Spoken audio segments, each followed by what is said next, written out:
He'd been watching her for a couple of weeks, and in that time he had memorized her entire daily routine. 7:30 a.m., wake up and shower. 8 a.m., drive to Starbucks and order a tall latte, double shot.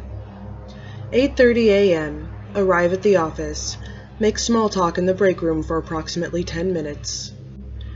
11:45 a.m., lunch, usually a salad at her desk, Cobb or Caesar, and so on. It hadn't been hard. He noticed almost immediately that she was a slave to her ways, the type of person that didn't typically deviate from her schedule, but that was fine by him. Her predictable habits had made planning her murder particularly effortless. He checked the time on his watch as he pulled the stolen sedan up in front of her townhouse that night. 10:35 p.m.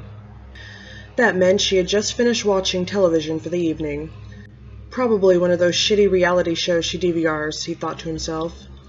If he had to venture a guess, she was most likely brushing her teeth at that very moment. Soon she'd be in the shower, and after that, it was bedtime.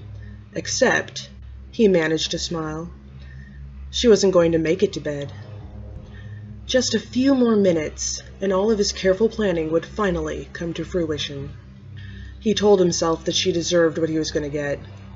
All of his victims had. Sure, none of the women he stalked and murdered had ever done anything to cross him directly, but that didn't matter. Women like her sickened him. Single working females in their late 20s and early 30s who claimed they were too wrapped up in their careers for a serious relationship. Women more concerned with climbing the corporate ladder than moving into a house with a man who could provide and care for them. She didn't need a partner to feel complete like he did. And if she had a sexual itch, she could easily scratch it with any number of the casual acquaintances in her Rolodex. Yet, men like him weren't even on her radar, and that's what irked him most of all. In the 3 weeks that he had been stalking her, she had only once looked his way. She would notice him soon enough. He was about to make certain of it. His watch now said 10:47 p.m. She would be in the shower by now.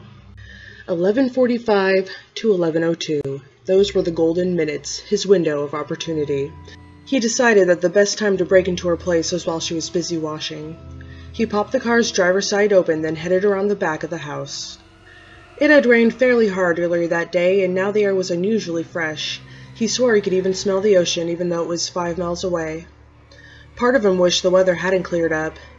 There was something peaceful about the sound of heavy rainfall to him, as if it drowned out the ear-splitting roar of existence and brought a few brief hours of harmony to the world. The lot in the back of the townhouse was so small he felt like he could stretch out his arms and touch the fences lining either side of it. There was a fake rock sitting underneath the yard's one rose bush. It stuck out like a sore thumb. Inside was a key to the back door. He knew it would be there because he watched her use it before, and even if he hadn't, he surmised it wouldn't have taken him too long to locate the obtrusive thing. Idiot, he whispered to himself. You think someone couldn't tell this rock was fake? So stupid. He bent over and removed the key from the faux rock's tiny compartment, then slowly, quietly, he unlocked the back door and stepped inside. He was in the kitchen now, and the shower was running. He could hear it as soon as he entered the townhouse. So far, everything had gone just as he expected, but this wasn't a surprise to him. After all, he'd been preparing weeks for this night. He always planned his kills meticulously. The last place he wanted to go was prison. Most serial killers were in it for the fame. They left clues and calling cards so they could read about themselves in the paper. They wanted the talking heads to argue about them on TV, and when they got caught, they wanted to be celebrities. Not him, though.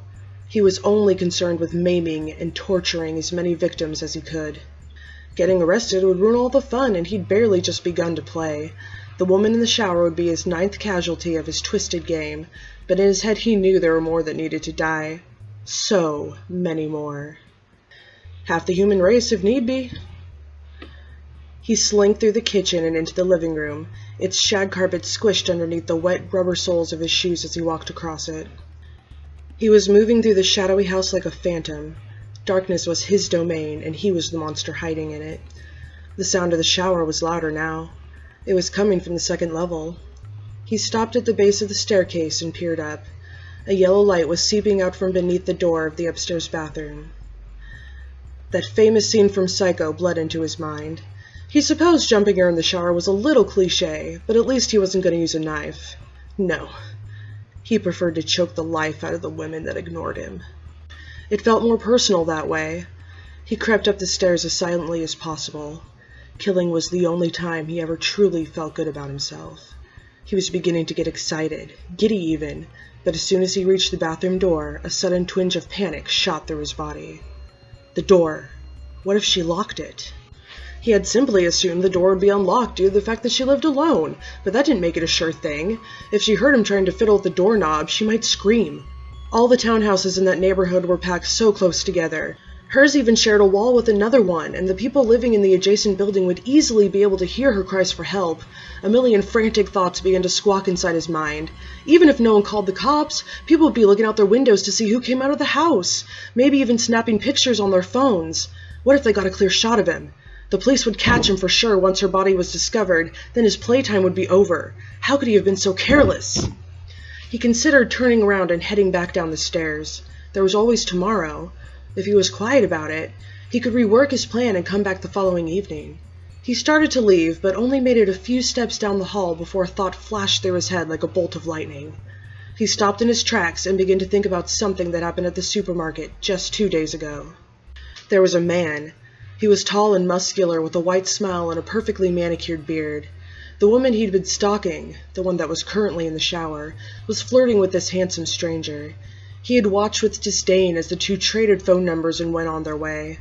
Their exchange had only taken a couple of minutes, but even in that short amount of time, she had given the man at the market more attention than he'd received in weeks. No, he decided to himself. She was probably in there thinking about him at that very moment. He spun back around and started back towards the bathroom. She doesn't get to finish that fantasy. He wrapped his fingers around the doorknob. The metal felt like ice against his skin. The sensation of his heart beating wildly in his chest was tremendously apparent to him. He took a deep inhale. If the knob didn't turn, he would break the door down. With a little bit of luck, he could crash into the bathroom and grab her around the throat before she could even let out a shout. He twisted his wrist a half-inch to the left, and the knob spun with it. Success! A triumphant sigh emerged from his mouth. All of his worrying had been for nothing. The door was unlocked. He cursed himself for a stupid mistake, then turned the doorknob the rest of the way, and slinked inside. The shower sounded so loud, like snow on an old analog television when the speaker's volume is turned all the way up. The air was so thick inside the steamy bathroom he could practically chew it. Cautiously, he stepped, taking care not to slip on the floor's tiles that had become slick and wet with condensation. He moved slowly, but with a purpose, concentrating only on his target. The shower's opaque beige curtain had a pink flowery design stitched into it. The sight of it offended him. He considered it tasteless garbage, but he didn't let it distract him from his purpose. His focus was keener than ever. Closer he stalked, and now he was standing directly in front of it. He extended a hand out towards the shower curtain, but felt himself recoil before touching it. Something was off. The shower was running. Like the rainfall earlier that day, it dominated his ears, but this time he didn't find it comforting. He had come to a realization that made his stomach drop. Aside from the sound of the all-too-steady stream spraying from the showerhead, there were no other noises coming from the other side of the curtain. No singing or splashing, no sound of water occasionally sloshing around the bottom of the tub. Just nothing. It was as if he was alone in the bathroom. But then why was the shower running? He glanced at his watch. It read 10:58. She had to be in there. In 3 weeks she hadn't finished a shower before 11:02. Could he have missed her? The shower's roar seemed almost maddening now. He stood in front of it listening, waiting to hear something, anything emerge from the other side of the curtain, but nothing ever did. With a shaky hand he reached for the hanging fabric barrier, gripped it firmly, then in a quick sudden motion he jerked it back. The woman was indeed in the shower, her eyes wide and gleaming. They sparkled with terror. Her panicked face looked as if she was ready to scream, except he knew it wouldn't come. How could it? She was already dead, a naked bloody heap at the bottom of the tub. Someone else had gotten to her before him, and by the look of it, they didn't seem to mind movie cliches. Each of her toes and fingers had been sliced clean off, and her legs and stomach were riddled with deep cuts and gashes. For a moment, he wondered if she was still alive when her assailant had been whittling her flesh. He looked away, trying to divert his eyes. That's when he saw the pink gelatinous lump laying next to the drain. He stared curiously at it. To him, it looked like a blood-soaked jellyfish. It wasn't until he glanced back at the woman that he realized her murderer had carved off one of her breasts from her chest and left it in the tub form like some sort of disgusting Easter egg. He could feel his breath becoming frenzied and shallow. He hadn't planned for this. He had taken almost everything into account, but he hadn't planned for this. Fright's razor-sharp talons sunk themselves into his chest. He turned to leave, but stopped abruptly in his tracks when he saw the mirror. There was a message written on it, a string of crimson letters smeared across the glass surface. He had been so focused on the shower earlier that he hadn't even noticed it. He read the words. It was short and brief, but it set a horrible feeling of dread throughout his entire being because, and this was something he was sure of, the message was for him. Right on time. The humidity of the bathroom was making him woozy. It was an odd sensation. The steamy heat coming off the shower in combination with his dizzy head made everything feel unreal, almost as if he was experiencing a bizarre fever dream. He opened the door and a wave of cool air crashed against his face. With it came a heavy dose of reality. It hadn't been an accident that the woman he was following was murdered the very same night he decided to make his move. No, the killer had even sent him a message. The entire time he'd been stalking her, someone had been stalking him. While he'd been planning her death, someone had been planning his. He didn't run out of the bathroom, he galloped. It seemed like the staircase had somehow moved 100 feet down the hall. The shadows were no longer his to hide in. They had a new monster, and he feared it was coming for him. His legs stopped working as soon as he reached the top of the stairs, causing him to collapse onto the banister. With all his strength, he hoisted himself to his feet. What had happened? A couple seconds later, a searing pain in his back answered that question. He reached behind and felt something sticking out of it, a cold, metallic cyst which had suddenly sprouted from his spine. There was pressure pushing down on the back of his head now, a hand, forcing him into a helpless position, doubling him over the banister. For a second, it felt like he was levitating as he dangled precariously, looking down towards the living room floor 15 feet below. Then came another searing pain even worse than the first.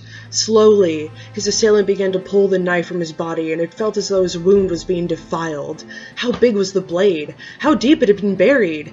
It seemed like it took forever to remove. Once it was finally out, he could feel the hallway's cool, drafty air add insult to injury as it licked at the gaping gash in his back.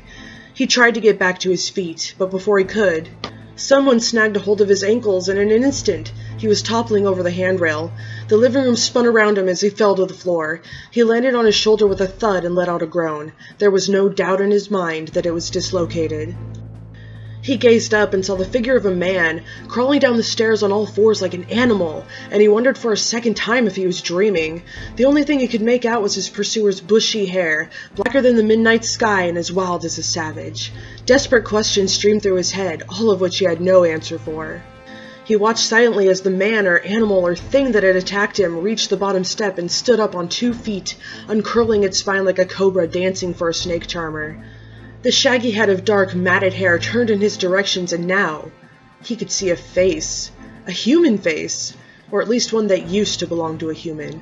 His stalker wore a skeleton smile, no lips, and a set of flat white teeth that contrasted bitterly against purple gums. Like a rotting corpse, it had no nose, and its pallid complexion looked snow-white in the moonlight seeping into the living room. In its hand, it held an 8-inch Bowie knife, coated in blood.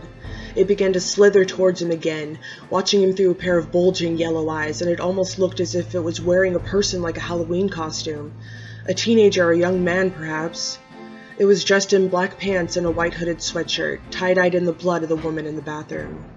He tried to get up, but it put a foot on his chest and pinned him to the ground, then crouched on top of him and placed the point of the knife up against his abdomen. He barely felt it penetrate his stomach, but as the blade turned inside him, a blazing hot sensation swelled throughout his core. He stared back into the ugly thing's unblinking eyes as his vision started fading to black. The last thing he heard was its horrible, croaky voice, just as awful and repulsive as its face. "Go to sleep." He would not fight it. The angel of death had arrived, and it had come in the form of a terrible nightmare crouched on top of his soon-to-be corpse. He wondered if hell was real, then supposed he'd find out soon enough. His eyelids were getting heavy, so he let them fall shut and waited for the darkness to take him.